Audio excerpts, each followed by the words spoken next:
Well, welcome everyone to our fourth webinar in this series of online education and what librarians should know.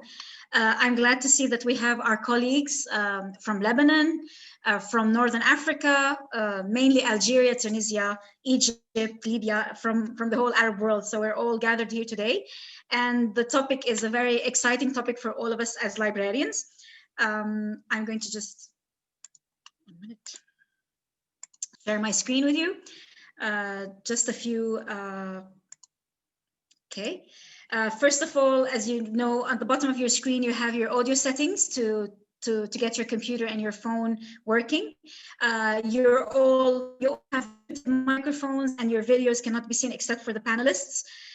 You can ask the question answer. There's a tab for the question answer. You can raise your questions there, but Stefan and I have also agreed to have a question answer at the very end where you can actually, I'll unmute your mics and you can just ask him your questions directly and explain to him what it is you really want to know. And of course, there's a chat tab where you can chat to us and to the other attendees as well. The series, the webinar is being recorded, as you know, and as I always say that all the recordings of all the webinars, the different parts of the webinar, the series will be posted at the end of the series. So they will be posted after the fifth webinar that we have.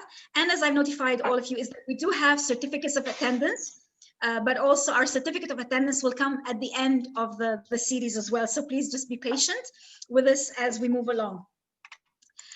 Today's webinar is entitled Unsure Ground, Copyright and Teaching in the Digital World. There's some type of mistake, I'm sorry. The webinar will be presented by Stefan Weiber, who is a very close friend of LLA, and we're very grateful for him for being with us.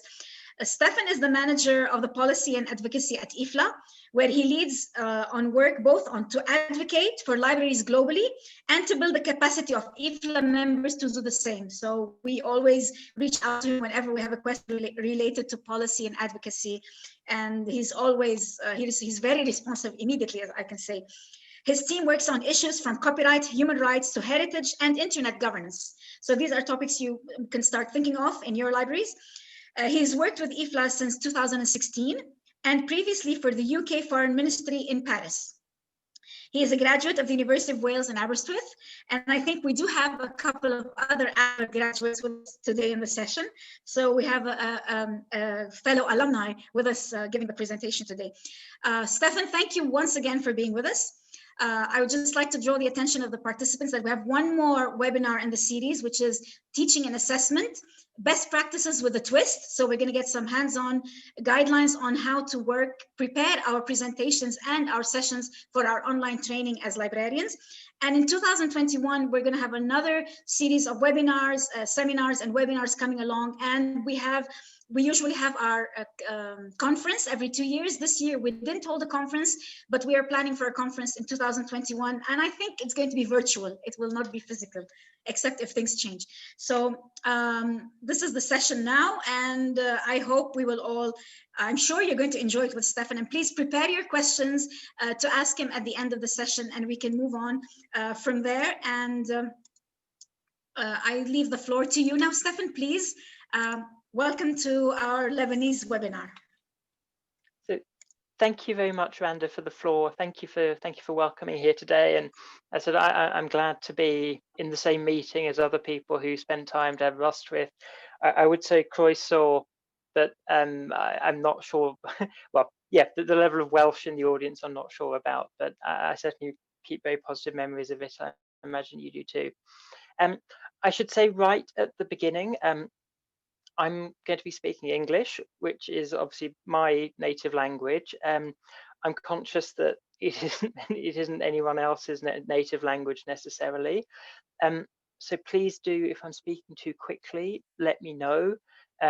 Especially in the evening, I have a bad habit of speaking quicker and taking on more of a London accent, which is neither beautiful or comprehensible. So please do raise your hand, say something in the chat.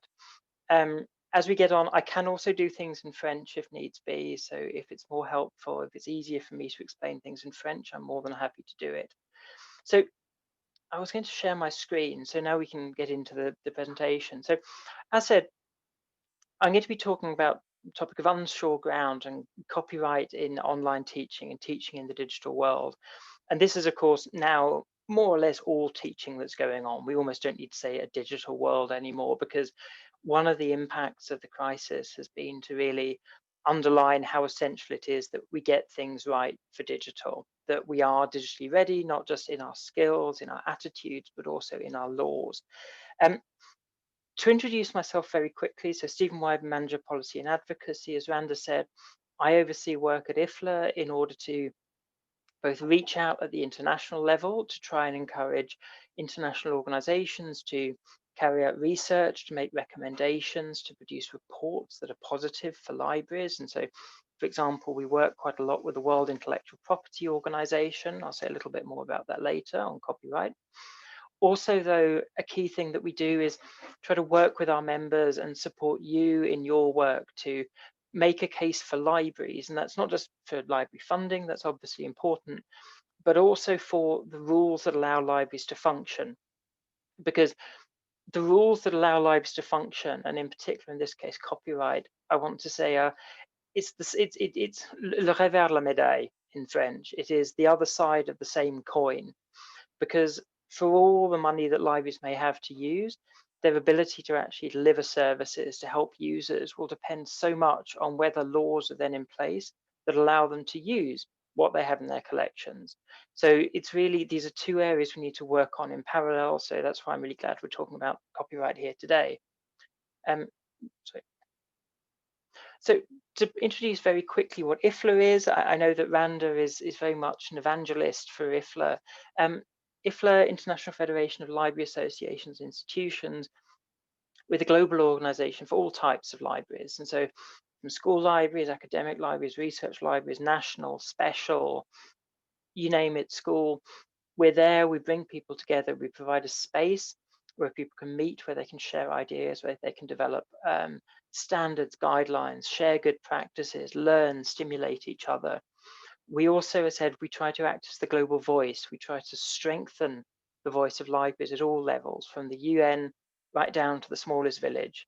And we are present in so much of the world, in over 150 countries with over 1,500 members. So really, we're there at this global level, trying to help, trying to work with you to be as effective as possible.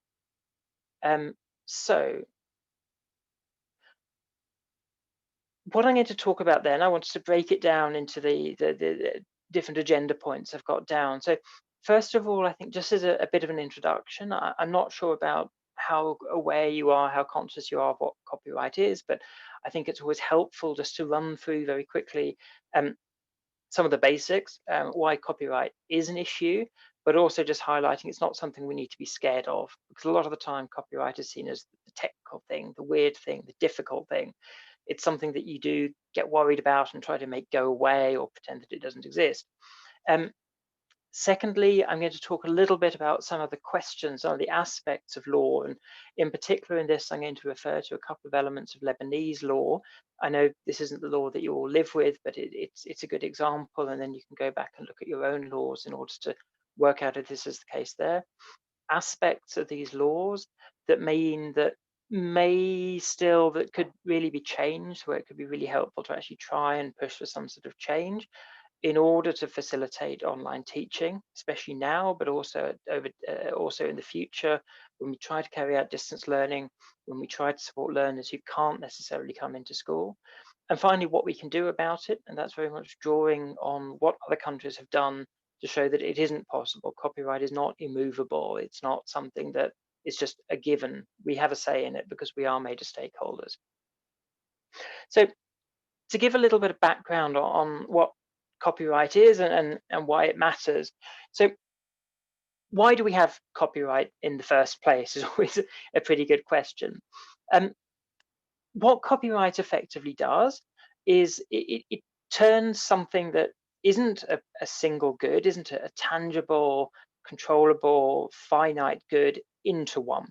So why we have copyright under the modern sense is this idea that you need to have a way for creators, for publishers, for anyone else, for movie producers, for record producers, to actually recoup the investments they've made in producing their book, their film, their painting, whatever else. And you do this because you can do this by creating this artificial monopoly, by saying that once someone has created this work, they still have control over how it's sold, how it's used. You can, instead of treating it like an idea, because clearly an idea, if one person uses an idea, this doesn't prevent someone else using it. It's not something that you can exhaust, but when you have this control, you can then limit how much is sold. You can limit how it's sold. You can control the price at which it's sold. You can control how it's used. And in this way, we can actually create scarcity. We can make sure that there's actually a demand that people need to actually pay to get it. And this is a great way, and this is how the modern creative industries have worked, by effectively, you take something that isn't finite, that could be unlimited, that could spread around the world at no extra cost, and you actually say, well, no, I'm going to control it, and you're going to pay to access it, you're going to pay to use it. Now, in this way, it means that a publisher can produce, an author can write a book, produce a book, put it out, it goes out, and then it's not possible for anyone to just take it and make their own copy and not have to buy a new one. You have to be able to get it from there. The problem is that this is a monopoly, and of course monopolies create problems, because it means that you are limiting supply, which means that people don't always get what they want. Not everyone who might want to read a particular book, watch a particular TV program, use an article or a picture or a recording in teaching is able to. And so it means that there's demand that isn't met. And the problem is then that you have people who would like to be able to teach, who would like to be able to use these works, who'd like to be able to enjoy this access to culture, who aren't able to do so. And this is the problem that comes from this. And the reason why this ends up being more of a problem is that the rights holders themselves, the people who produce works, they don't necessarily have an incentive. They don't necessarily have a reason to think about, well, why should I maximize the number of people who can access my work? My logic, my rationality is to try and maximize the profits I'm getting. And this would mean that if we didn't have exceptions and limitations, which I'll come on to in a second, we would end up in a situation with permanent undersupply of books, of materials. We wouldn't be able to use it. We wouldn't be able to necessarily pursue public interest goals. People who aren't able to buy books would not be able to access them. People who want to make uses of books that aren't profitable for rights holders wouldn't be able to do it. And these create negative effects. So as I said, this is why we have exceptions and limitations. Because thanks to this, the monopoly power that copyright can create, we take off the sharp edges. We take off those elements that are most serious, that are potentially most harmful. We make sure that just because someone doesn't have the money to buy a whole book, it doesn't mean they can't access it. There's a way of doing it. Just because you don't want to buy a whole book in order to use one chapter or one poem or one story or one bit of material, it doesn't mean you're then stuck. We can find ways through. We can meet this need without necessarily doing any harm to creators, and in fact often helping them by promoting discovery of their work. So it helps provide this balance. And therefore I'd say that actually, and of course libraries themselves, these exceptions and limitations are at the heart of what libraries are doing. Libraries depend on the possibilities that copyright offers, the copyright exceptions and limitations offer, in order to be able to do things like support teaching, to provide access. So in terms of what actually this means in practice, as I'm conscious that this has been very economic, it's been quite legal, quite theoretical so far. But coming back to what this means in reality, as I said, copyright is a monopoly right. It's an exclusive right. It gives the right holder the possibility to not just to say who can sell a work, in how many quantities and when what quantities and what format. It also gives them the power to decide what can be used, what can be done with a work beyond just owning it or reading it. So a key thing that copyright controls is copying, which is sort of in the name. And this can be for any purpose and any length of text. So for example, if you're showing a text in class, if you're showing a video or a picture, you're making a use of it. That's something you've taken a copy of it, and you're actually showing it. You've taken a copy of it, and so this involves copyright. You have to think about what's happening. If you're reproducing, if you're copying a text to give students for homework or to create a course pack, again, copyright comes under the scene.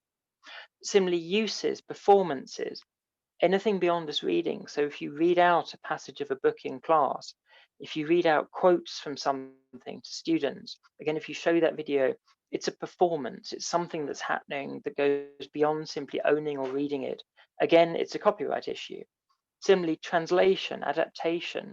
If you want to take a work and translate into Arabic, into French, into whatever other language, if you want to adapt it into a different form, to manage a play, to do something like that, again, copyright comes into play. Now, as I said, fortunately, in many of these areas, we have exceptions. We have provisions in law, and this goes for Lebanese law as well, that say very clearly that it's okay.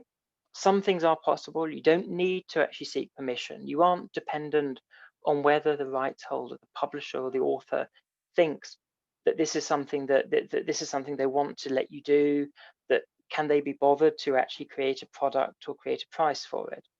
And so this is one of the reasons why I think we don't need to be too scared about copyright. So, as said, just to recap, copyright is big. Copyright is very extensive. It arguably lasts for longer than it really should, but it's not completely, it doesn't dominate everything. And this is because, as I said, we do have rights. Now, at the international level, already back in 1883, 1886, I think, it was set out that you are allowed to quote from things. And this is an important step because it's showing that copyright isn't everything, that you don't have to actually seek permission for everything. You don't have to pay for everything. You are allowed to start using things. Obviously, when this element of international law was created, it was very much pushed by publishers. As you can imagine, publishers have an interest in being able to quote from things because often in books you will find quotations. It's a lot easier for publishers not to have to pay for things in order to be able to do it. But it shows that you can actually go elsewhere, that you don't have to, that copyright is not all encompassing, it's not everywhere. Lebanese law has a number of useful strengths here. So looking at the 1999 Lebanese law, it already is pretty clear that, for example, you are allowed to copy articles or short extracts of books in order to teach. So you can take it to the classroom, you can share things with the class in order to help them understand an issue. It also creates an exception that allows you to display, to perform a work in class. And this covers those activities like reading out that article, reading out that poem, quoting from a text, a key text, quoting key principles, showing images, showing recordings. So again, it's okay, there are some rights in there, which is super helpful. What's also very positive about Lebanese law, at least, is it makes clear that these rights are not remunerated. So you don't need to look around for someone to pay in order to be able to read out that article in class, to read out that poem, to show that image. This isn't the case everywhere, and we'll come on to this a little bit more later. Also, another positive thing, which I'll get to, and which really brings us towards the topic of this of this presentation here today, is that there isn't necessarily any limitation on digital uses. And this is a characteristic we see in many copyright laws, is that they say that, well, you can take a copy of something, but it must only be a photocopy. You can display something, but it can only be in person. You can perform something, you can read out a text, but it can only be in a physical classroom. And a positive thing about Lebanese law, which we'll, as I said, talk a little bit more about later, is there's no clear restriction on how you do things.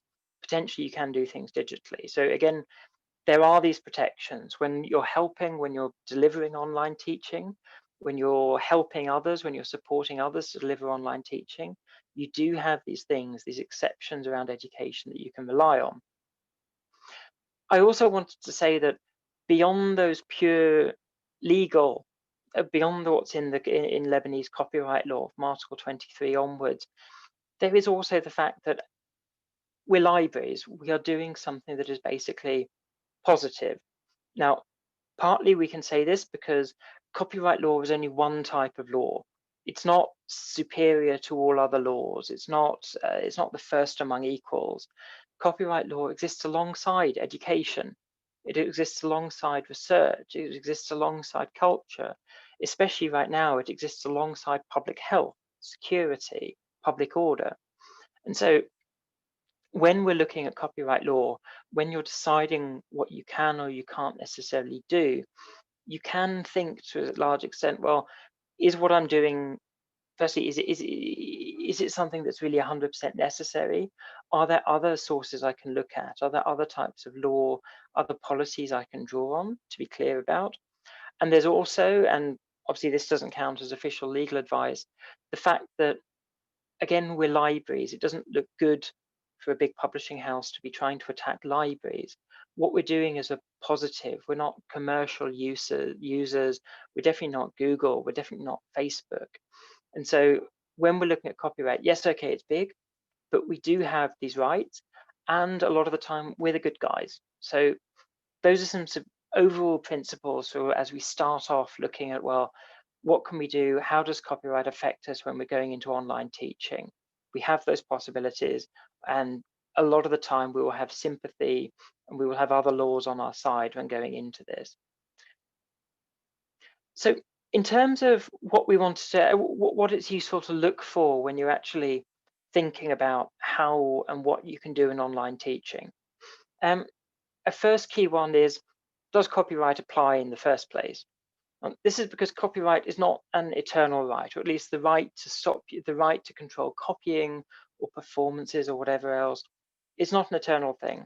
Okay, it lasts for a long time, 50 years beyond the death of the creator. It varies a little bit on other types of copyright, but certainly in the case of written works, it's the life of the creator plus 50.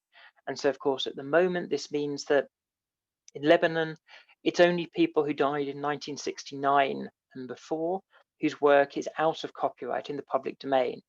However, of course, it's clearly not just works in the public domain that you can use. There's an increasing effort to produce open content, openly licensed content. Now, I'm sure you've come across open access in the academic world, in the scholarly world.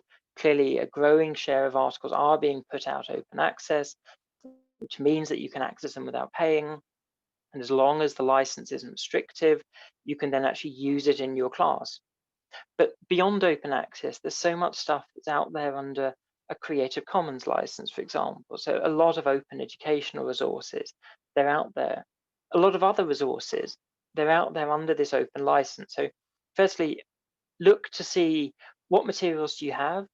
Are these materials actually ones where you have to think, you have to worry about copyright a lot? So that's the first step. Second, when you're looking to carry out any uses online, think about the basic principle of, is what you're doing likely to actually cost a sale? Is this something that would obviously conflict with the market?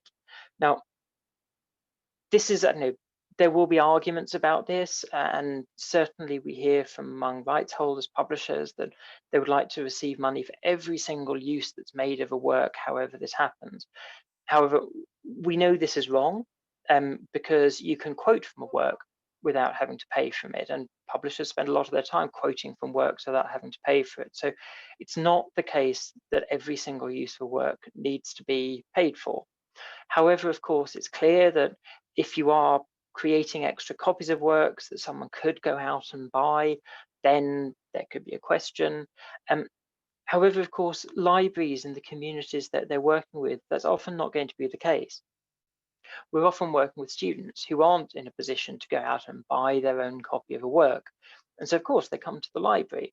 It's less convenient. They have to come somewhere. They may only be able to use a material for a certain a book or other textbook for a certain period of time.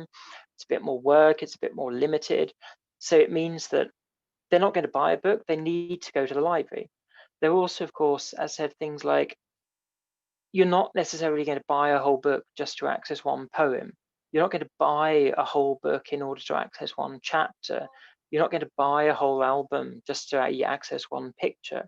So a lot of the time, clearly, if the use you want to make, if the material you want to use would conflict with the market use, would conflict with the sale. It may be an issue, but that's not always going to be the case. And once you get beyond that question, once you think that what you're doing isn't necessarily going to conflict, then potentially you can actually use an exceptional limitation. You can actually make life easier for yourself, and also obviously save resources that you can use on acquiring other things. This is going to be one of the big questions, and I think you're going to be the experts here, is where you draw that line between what you can and what you can't do. What is a sufficiently small quantity of a book? Is it an article? Is it 10%, 5%? Is it a certain number of pages? And I'm sure we'll get onto that question in the discussions later. What I did nonetheless want to talk a little bit about, and this will lead into some of the final points I want to make, is that there are nonetheless some gaps in law, and these are things that you may well come across and that may well provide a practical gap, a practical barrier to what you want to do, a practical barrier to your efforts to actually use materials in online teaching. Now, these again are based on what's in Lebanese law, or in particular in this case, what isn't in Lebanese law. But they provide things that are worth thinking about, and hopefully in due course are worth advocating out about in the context of any future reform.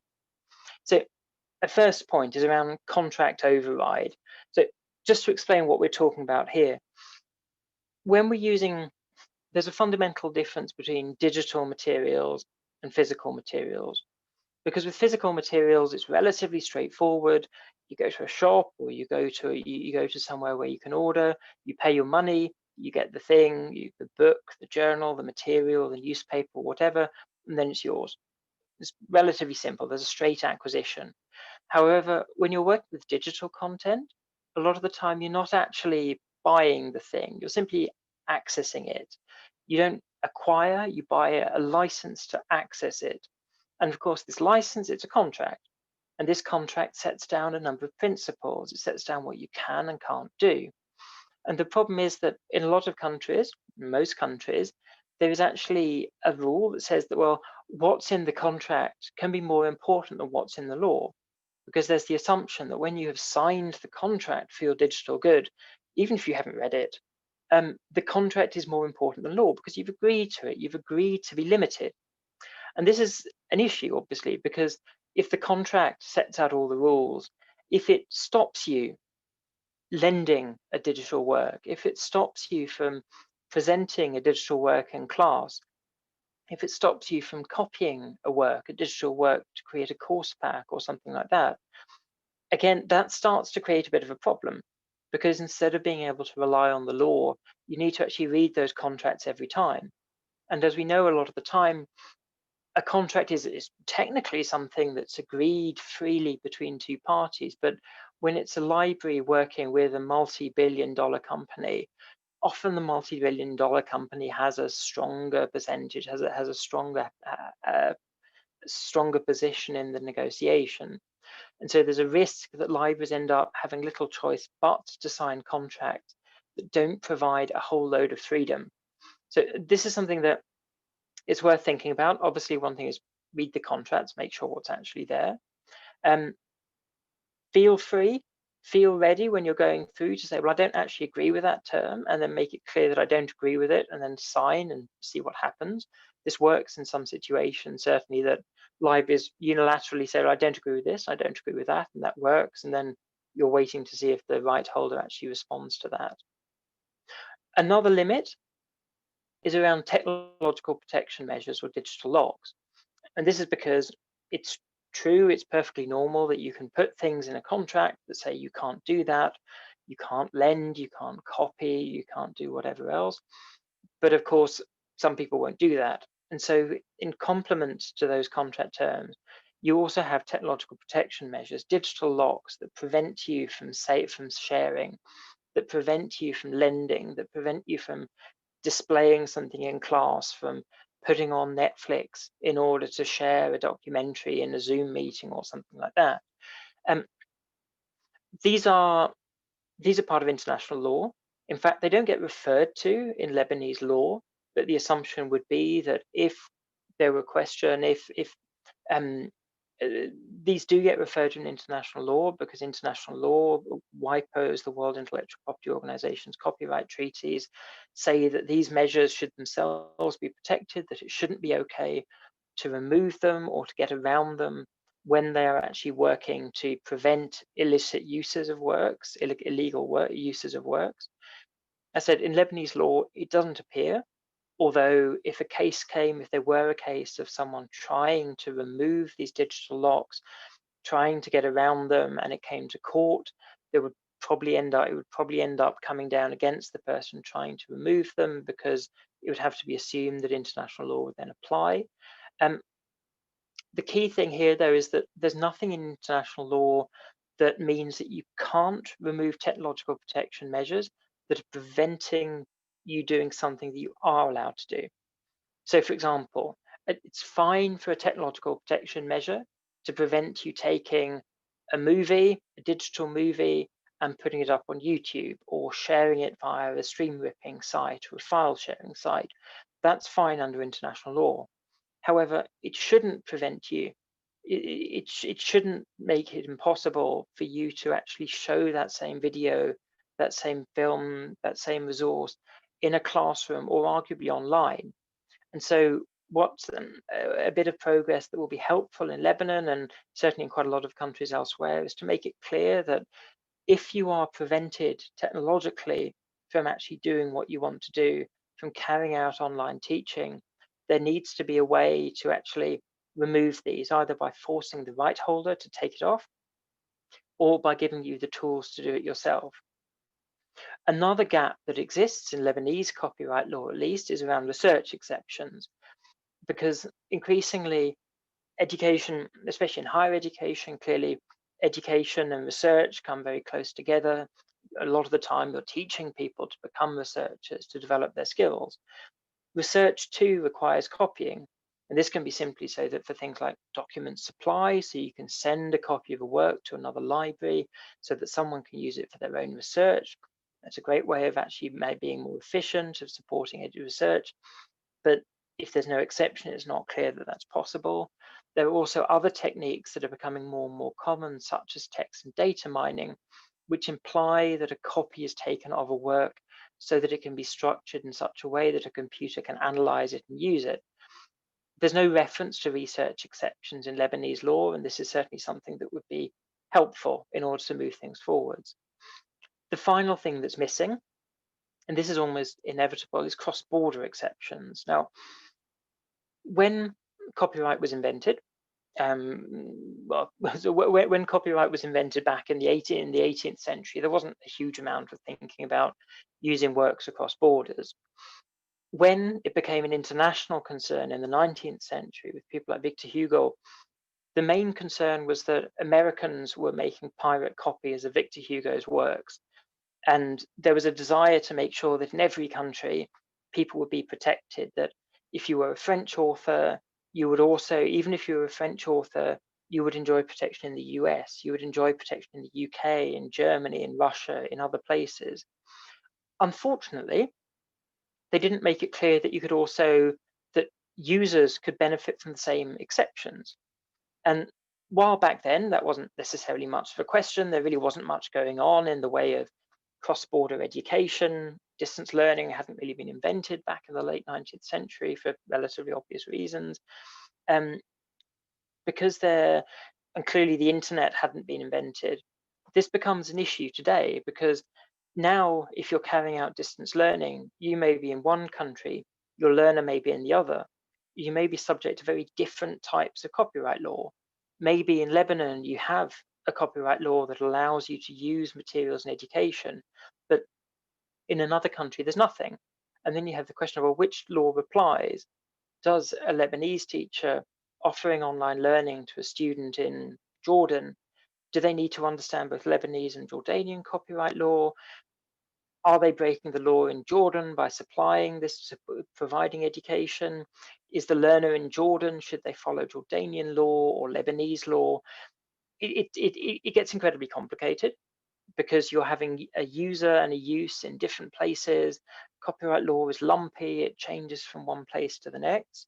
And so the lack of an exception, the lack of provision in Lebanese law allowing for uses across border, but more importantly in international law, leaves a certain cloud, a certain uncertainty hanging over things, that we don't quite know what is legal, what isn't legal.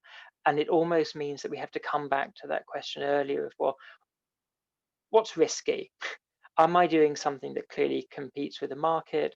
Am I likely to actually face problems with this? Is this something that's going to be actually really difficult? So it creates a slightly unhelpful uncertainty. So clearly we have these gaps. Now, as said at the beginning, we've really seen with COVID-19 the impact of these gaps become very obvious. So even though in a lot of countries there is an increasing acceptance that digital should be treated in a similar way to analog, this isn't the case everywhere. And these sorts of gaps, especially around contracts, the fact that contract can be seen as more important than limitations and exceptions, means that actually the market is the market is relatively unregulated. There's nowhere near enough effort to make sure that in the digital world we have the same protections, the same guarantees that we have in the physical. And one of the impacts of this, certainly in a number of Western countries, has been that there's a lot of pressure. It's becoming increasingly difficult for libraries to access the ebooks they need and to give access to them to support learning. We've seen big increases in prices. We've seen rights holders start to use new possibilities to offer a sort of Amazon Prime or Netflix for textbooks, where instead of selling a few textbooks to a library and the library giving access to students, they try to sell directly to students or to other parts of the university. And because of contract override, they have this possibility to do it. Of course, the risk is that you end up, okay, the publishers, the rights holders may make more money, they may have a higher profit margin, but it risks meaning that less well-off students, less well-off universities are simply left out because they're not seen as being profitable enough. We will also see, and you may well have your own experiences of this, efforts, especially from collective management organizations, to suggest to promote blanket licensing, to simply say, well, if you give us some money, your problems will go away. We will deal with absolutely everything. And it's true that this can be a very attractive proposal. It can be a very easy way of thinking that we can get rid of risk, we don't need to do it. However, what we are seeing in an increasing number of countries is there's an acceptance of, well, maybe that isn't the right way forwards. Maybe we're paying for something we don't need to pay for. Maybe this isn't the great deal, that the sort of peace of mind that it may bring is not worth it. And then increasingly we're seeing countries, libraries that are saying, well, okay, we need to pay for some things. If we need to take whole copies of books, if we need to include a whole book in our course pack, if we need to include a whole film in a course pack, okay, we're going to go and buy it. We're going to go and buy individual licenses, buy permission to use things in online teaching. But in other cases, we don't need to. It's not necessary, so we're not going to buy it. So we have this, as I said, we start in a relatively positive position. Things become more complicated because of the gaps. There are risks that this brings in terms of it becoming more expensive or more complicated to access materials. But even then, it may not be worth taking the easy route out and just paying for stuff we don't necessarily need to pay for in order to carry out online teaching and learning. I wanted to talk a little bit then about how this problem has been tackled elsewhere, and how libraries in other countries have tried to deal with the fact that there is this increase in price, these difficult conditions some of the time, how they've responded to the fact that blanket licenses where you can apparently use anything and not necessarily, you can use anything and not necessarily good value for money. Now, one approach to this is through using a more flexible copyright norm. And this is the case not just in the United States, but also in an increasing number of other countries, in Singapore, in Sri Lanka, in Korea. There's talk about introducing it in Australia. It applies in Israel, in fact. And this is a more flexible norm. It means that instead of being unsure when you have a new technology, or being unsure about whether something is possible or not because it doesn't exist explicitly in law. You have principles instead. So you think about, what is the purpose of the use? Is it commercial? Is it transformative? Are you doing something new? What's the nature of the use? What's the extent? How much are you using relative to what you need to do? What's the effect on the market? And this proves in the US, for example, to be a very good way of keeping copyright up to date, allowing copyright, meaning making sure that copyright allows for uses, allows for practices that worked in the physical world. Why shouldn't they work in the digital?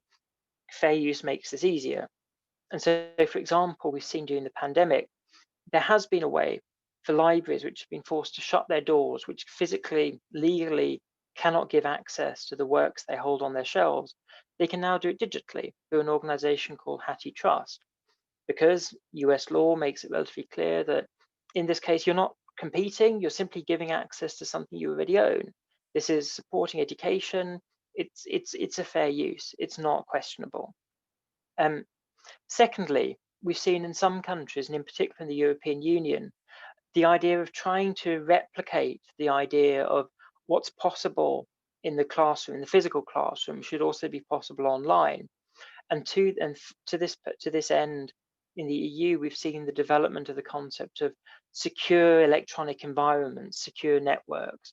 The idea that you can take those physical world laws and those physical world practices and recreate them online. So when you're delivering teaching, what you can do in the classroom, you should be able to do online under the same terms without having to worry about whether you're using a different technology or it's licensed or whatever. Of course, this isn't perfect. The EU law does include the possibility to nonetheless force people to buy blanket licenses, which isn't great, obviously, and it potentially simply means that schools are able to buy less, universities are able to buy less. It is not necessarily a great thing in the long run. Finally, what we've seen in a few countries, and that's very exciting, is a push in law to make it really clear that regardless of all these other concepts, what you can do in the physical classroom, you should be able to do digitally. We've seen Japan promote a new law which would do this. We've seen Hungary almost unilaterally saying that we've moved online, copyright laws should move online, and teachers should be able to continue doing what they've done physically in the digital world. Librarians should be able to continue doing digitally what they've done in the physical world. And this is an interesting approach, especially because arguably it's already legal under international law. It doesn't require any brand new concepts, but it provides a really helpful guarantee to librarians, to library professionals, to teachers that firstly, they don't need to learn a whole new set of rules, but then they can be relatively confident in going online, in continuing to carry out their jobs without having to learn a new set of contracts, a new set of rules, a new set of principles, without having to pay more. So overall, what you can do, and hopefully this comes back to the both how you can go about online, how you can support online teaching now, how you can support online education now. Obviously, one important way of doing things is using copyright-free materials. And as I said at the beginning, this doesn't mean that you only have to use works from people who died in 1969 or earlier. There is so much out there: Creative Commons licensed materials, open access materials, open educational resources. Get involved in the movement. I'm sure many of you already are involved in the movement. Help curate the materials, help find the materials that are going to be most useful for staff, and help them use it in order to provide the best possible education without having all the stress of worrying about what's possible with copyright. Around advocacy, it's always helpful every time you come across a situation where you are prevented from doing something because there's a term in a contract that doesn't allow it, because there's a digital lock, a technological protection measure that doesn't allow it. Every time you see that the price of an electronic book is many times more than that of a physical book, but you see that price rises are far higher than inflation, store these, use these. These are really important because it shows what the impact of the fact that on the electronic market, the digital content market is relatively unregulated, and that it's not necessarily always working for libraries. Prepare to advocate. This comes back to what my job is. I'm slightly selfishly pushing you towards where I am and the sorts of things that I hope we can work together on. But work out who's in charge, work out who has an interest in this. Because, okay, there will be a copyright office, an intellectual property office, most likely, but there'll also be a Ministry of Education, which should ideally care about what's going on in public schools and universities. There will be a Ministry of Research that would love to see more research coming out, because it's great for a research minister to be able to boast about the scientific advances of your country. And of course, I'd encourage you, follow what we're doing at IFLA, engage around WIPO. So in this case, be ready, and we're happy to reach out to you. I'm happy to take contact details afterwards.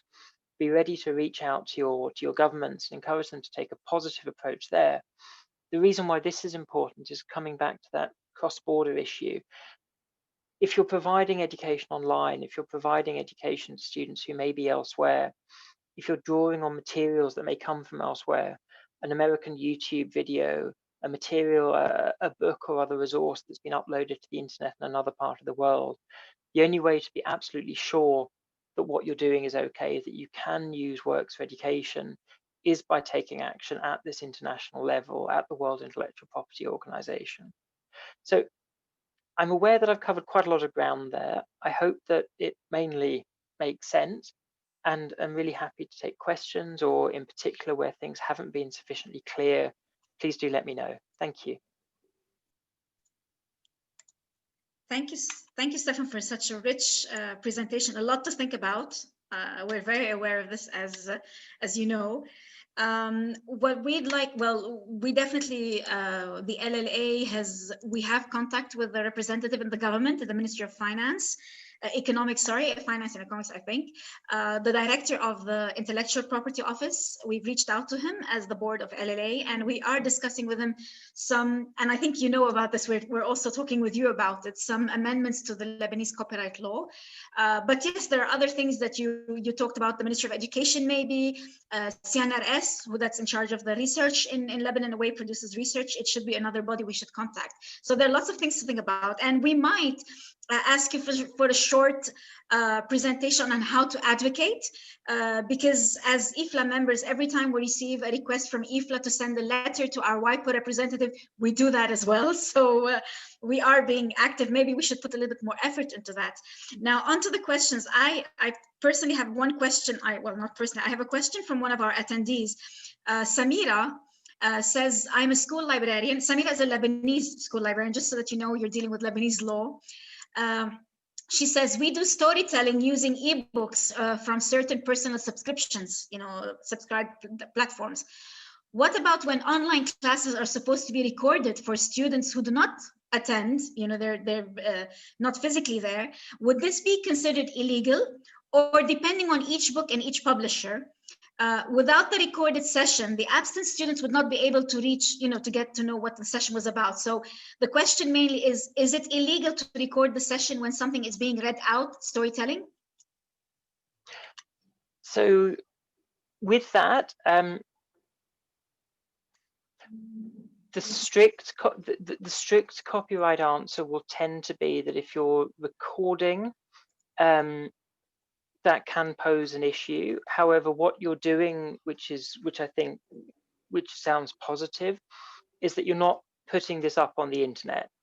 I think, I don't know, it's perfectly understandable, and this comes back to the issue of what is obviously actually competing with the market. Is if you were to read out a story and put it up on YouTube and leave it up on YouTube, that's something that clearly competes potentially with an audiobook, may mean that people wouldn't actually go out and buy it. So already, I think if you're recording it and only using it for the students, sharing a recording directly with them, that's already much lower risk.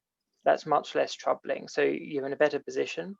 Mm-hmm. What I would recommend is do take a look at the personal subscription contract, and do think, and this can be an activity for library associations themselves, write to the Publishers Association in your countries and actually try to get them to agree. And this isn't something, this has been done recently it was done in Ireland, it's been done in Australia, there's been positive work in the Czech Republic, to my memory as well. In Canada, the Library Association reached out to do it, and then the publishers just did it anyway and tried to claim the credit. But of course, if that provides a positive result in terms of making it clear that libraries are able and school libraries are able to read out books without worrying, it's the same result in the end. So I think don't put things up on the internet. If you can share them directly with the student, that certainly reduces the risk. I think it would be difficult to actually bring a case there. But obviously the most sure thing to do is just check in the contract and try and reach out to the publishers and try and get them to make a deal. And don't forget, this looks like good news for them. They're not necessarily going to sell more books, but it's a great news story for them if they can say, we're helping children learning during the pandemic, we're doing a good thing, we're being good citizens. So a lot of the time publishers do want to do this, authors do want to do this because they don't want to be seen as the bad guys. I think because maybe Samira would like to ask something, because what I believe is that schools, if you're an American-oriented or Anglophone school, most of the material you're getting are from non-Lebanese publishers. So that's a problem we might face, you know, when it's a platform, for example, EBSCO. And EBSCO is not a publisher. That's where you face problems of contacting. Do you contact EBSCO or do you contact the publisher directly in this case? That's maybe a question that we have to raise as well and think about.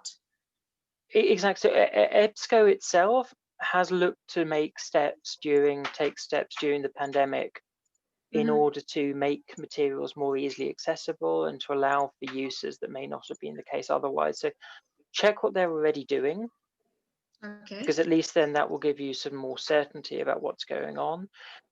As before, if uses are minimal, if you're just reading out for a student, if you're doing something for an individual student, clearly there's less risk involved. Yeah. Okay. Samira, would you like to add anything to this, or is the response clear? Okay.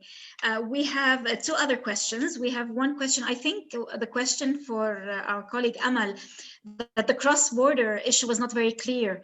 And she was asking whether it is better to use, you know, cross-border material. I'm translating here, I'm sorry.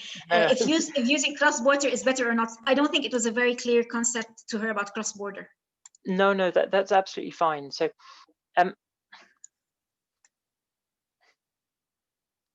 so the way that copyright normally works is that if you are in Lebanon and you are using a work, a book or an online resource, then Lebanese law applies. And so if you're a Lebanese teacher and you're offering a course to Lebanese students in Lebanon, it's relatively clear that you can use Lebanese law.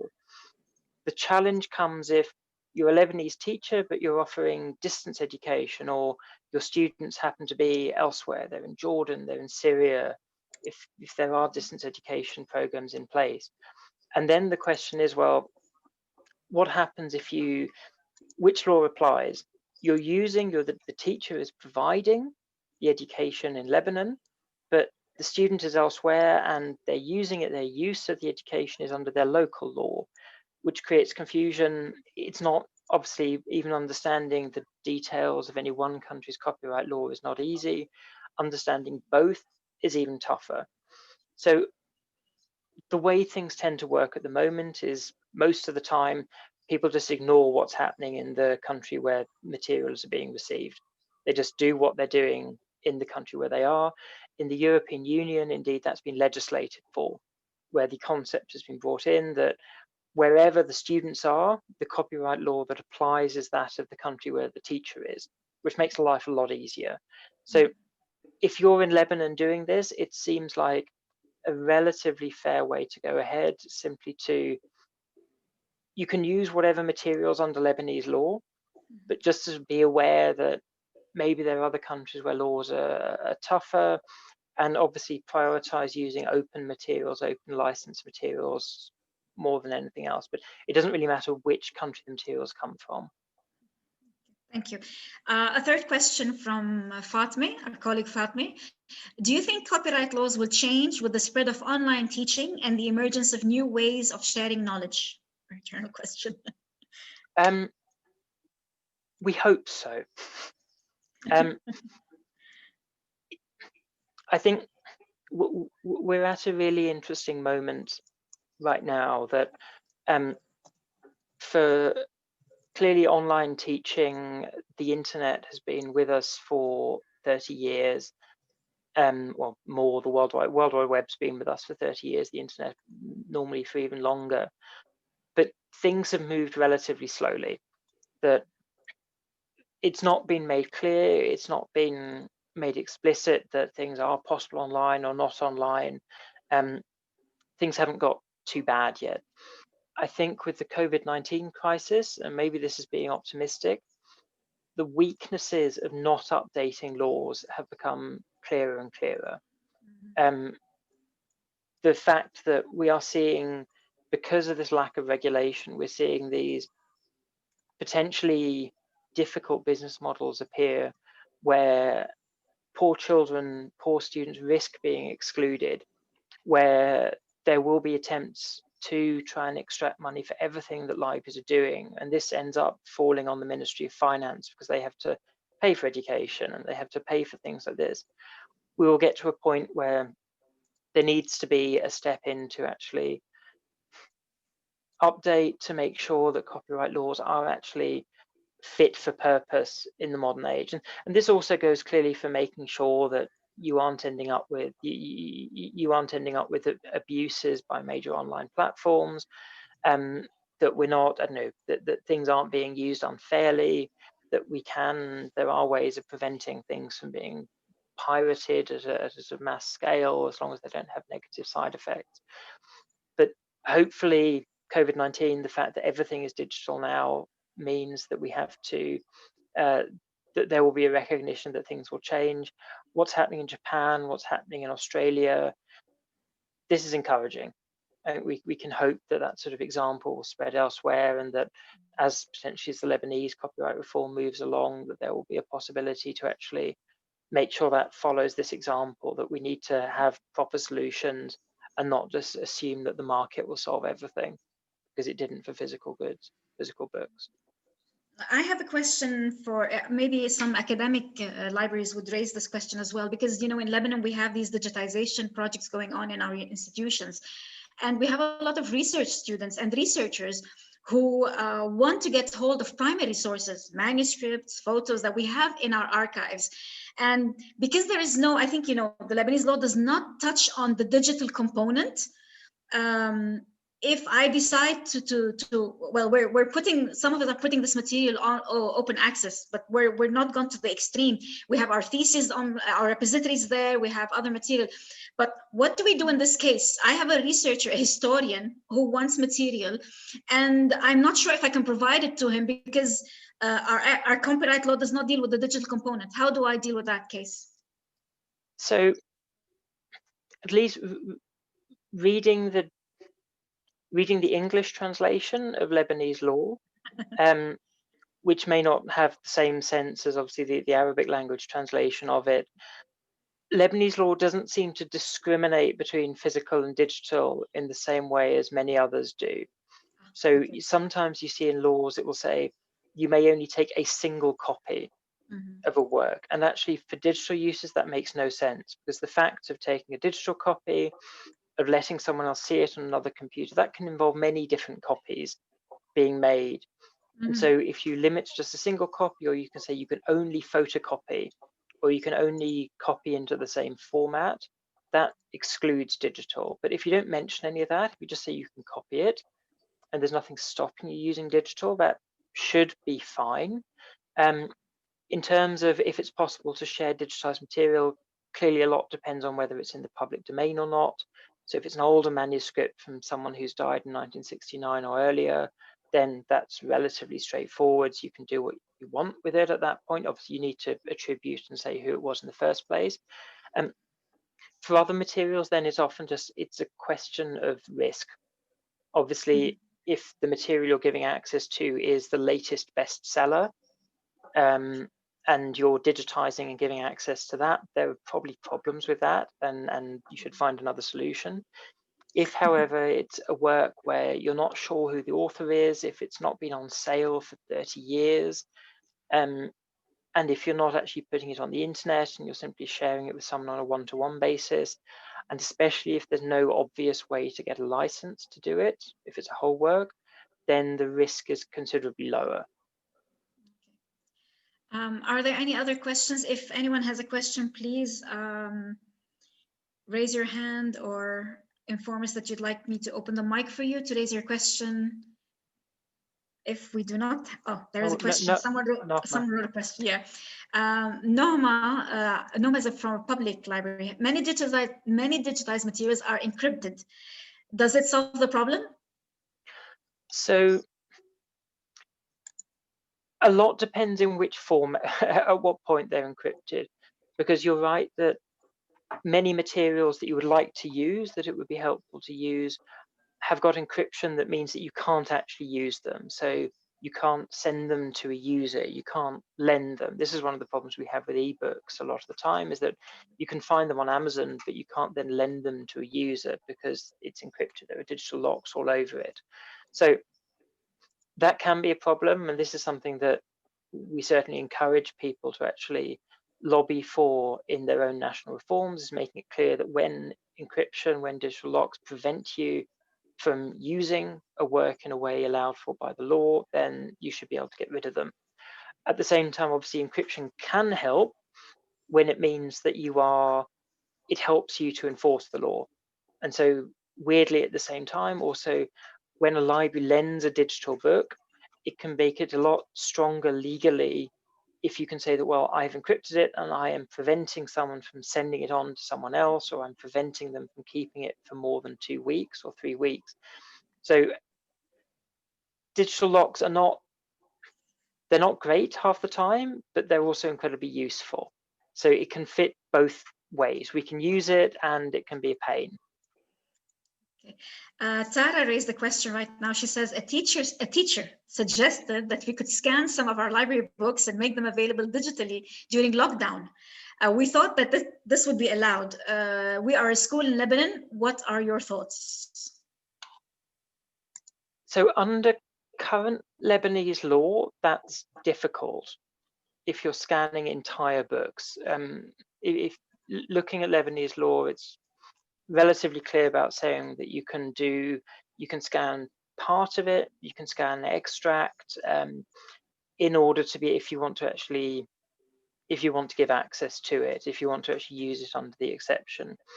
If it's a case of scanning an entire book and then making it accessible to a larger number of people, that becomes more difficult. At that point, you may need to think about seeking a license. Now, of course, again, sadly, copyright is full of trying to work out what's risky and what isn't risky. Clearly, the smaller the group, the better it is. So if you scan a book and put it up on a public Google Doc, that is probably that risks you getting into trouble. Although, once again, we come back to the point that it doesn't look good for a publisher to try and sue a school. There's an optics thing there, but you obviously shouldn't encourage it. If you don't need to do the whole book, if you only need to use a chapter, if you're only doing a part of it, then again, that reduces the risk. That makes it easier to actually fall under, that makes it easier to actually make sure that what you're doing falls under what is allowed under law. And of course, then there is the possibility, I said before, reaching out to publishers, making sure that, especially if they don't have a digital book on offer, that you can say it's acceptable to do this. And also reaching out to the government, making it clear that this is an issue, getting them to actually release a ruling to say clearly, well, during this exceptional time that you can't access the books in your collections, we believe that education has to continue. We believe that copyright law should not stand in the way. And of course, this is a book that you already own, you've already bought. And so in that case, you may be able to get clarity from the government there. But it's worth making the request because the pandemic is bad enough. The law applies whether there is COVID or no COVID. Having an exceptional case does not mean it cancels the law. You have to find a way to solve the problem. That's the main message, I think, that we need to pass on to our teachers and our faculty and all others. But also at the same time encouraging the government to give you that leeway, that maneuverability, that freedom to get out. And I think that's why in the past universities came up with the concept of course packs, where you would actually put parts or chapters or an article Exactly. or something, and they would be exempted from breaking the law in a way. Okay. Exactly. Fatma It's has a good another approach. Yeah, Fatma has another question. How do you deal with pirated books available free online? So obviously, as a library, you should probably not be encouraging people to break the law. Yeah, she's sorry, she stressed on textbooks, not just Yep. books, textbooks. No. So, and textbooks are, of course, a particularly weird market. I know they've made a number of companies a huge amount of money in the past. The biggest publisher in the world, Pearson, got rich off textbooks. It's obviously it's a strange market at the moment, because in a lot of countries there is a movement away from using textbooks. There is a shift towards, instead of providing textbooks, people are offering learning platforms with a whole load of analytics and extra attached. Nonetheless, textbooks remain important in some places. At the same time, a textbook is not different under copyright to any other copyrighted work. If it is being pirated, and if it's being pirated, if it's being copied in whole and put up on the internet without seeking permission, there is a challenge with that. And so you definitely shouldn't be encouraging people openly to use this. I think the position we tend to take on things like this is that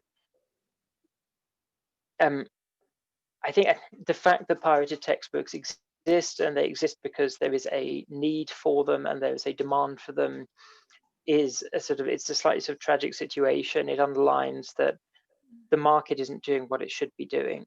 It isn't actually meeting the needs that actually exist. It is an indication of a market failure.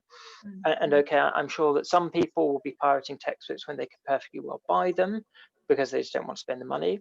But a lot of people who will be using them will be doing so because they have no other choice. So I think, I don't know, from the librarian side, I think professionally, you probably shouldn't be encouraging use of this. But it's good to keep an eye on to what extent are students having to rely on this in order to be able to actually carry on with their learning. So as a librarian, I do not make it visible on my website. I do not pronounce it to my users, but I monitor what's going on and inform the publisher about this aspect of what's going on, right? In a way? The publishers are probably watching for what's going on. And we've had some very slightly scary stories recently of some publishers even including spyware including spyware in products that they sell on, in order to actually track whether students are using pirate sites, which is concerning, because, I don't know, just like with any cookie, anything that actually tracks your behavior online, that is an invasion of privacy. It is almost assuming that people are guilty until proven innocent. So I think that's kind of troubling that you would have that. Yeah, I just not recommending things. Okay. And of course, and just to sort of underline as well, a lot of the time, there are sites like Sci-Hub which offer free access to a large amount of copyrighted material. Sometimes people go to Sci-Hub because even though they do have access, they just don't know how to find it, because Sci-Hub has an easier interface. And so there are stories of people who, and there's been research done into this, that students who could perfectly well have gone through the library system don't, because they have to go through different portals. So work to help people find work that's already available. An increasing amount of work is available in open access, so you can get at it. And then encouraging people to move towards those legal free options, or the options you've already paid for, is still the best option. I don't think we're not going to condone breaking the law here. Well, I think there are no more questions, and I think we've really gone. It's quarter past seven sorry. here in Lebanon as well. So I just wanted to say thank you very much, Stefan. And what we got from the whole session is get to know the copyright laws of your country, and we should try to advocate for better solutions for libraries mainly. We're not trying to change the government, but just at least the laws to assist librarians in their work and their job, and information access for all, as much as we can have information access for all, maybe not free, but provided there for everyone. That's very important. I think someone had a, oh no, it was just, thank you. Okay, so this was the main issues that we got today. And thank you very much, Stefan, for your time. I know that you're very busy at the moment, and we are definitely going to contact you concerning advocacy tips, advocacy guidelines that we should do as an association and our members as well, because when we advocate, we have to have, you know, an army behind us to assist us and someone to voice our complaints as well. So it's not only librarians, it's researchers, it's faculty members, it's research centers, it's information centers, it's, you know, it's anyone who wants to get to information as soon as possible, or the easier way to get this information. Thank you very much, Stefan. Do you have anything else to add before we leave you, or you leave us? Thank you for the invitation. Thank you for the opportunity to try and get my thoughts in order, and I hope it was comprehensible. What I can do is I can look through my notes again and tidy them up and share them, if that would help. Obviously, Thank you very much. In English. Thank you very much. Thank you, because I had a request here to translate. I said, I can't translate directly. You have to give me some time to do some translation. Maybe that's something we have to look into. But thank you very much, and we will stay in touch. And just thank you, and thank IFLA for all the work it's doing. Honestly, it's if anyone available on this webinar with us would just log on to the IFLA website and look at the guidelines they've posted, the documentations they have regarding copyright advocacy, and the tips and guides that they give. I think that's one thing that would be very good for us to all get to know, knowing how to get our voices heard. That's what advocacy is all about, and knowing when to raise our voices and on what issues to raise our voices as well. Thank you very much, Stefan. Have a good evening, and thank you everyone for attending. We have our last webinar for this year next week about preparing our sessions and assessing our sessions as instructors and trainers. Okay, thank you very much. Farewell. Bye-bye, everyone. Stay safe. That's very important. Bye-bye. Bye. Bye.